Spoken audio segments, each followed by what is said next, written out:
Nauumay na sa mga leftover, kaya ito naman, makapagprito naman ng saging. Salamat na lang ako at meron pa natira.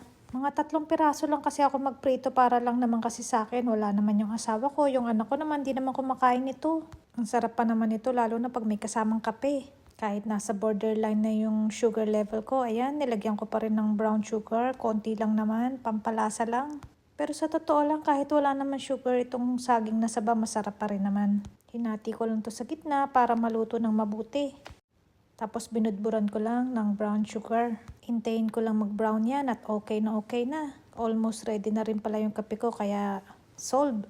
So halos walang fresh na saging na saba dito. Wala akong nakikitang ganun. Puro na lang frozen. Pero siguro kung pupunta ng mainland Vancouver baka meron doon. Dito kasi sa isla wala eh.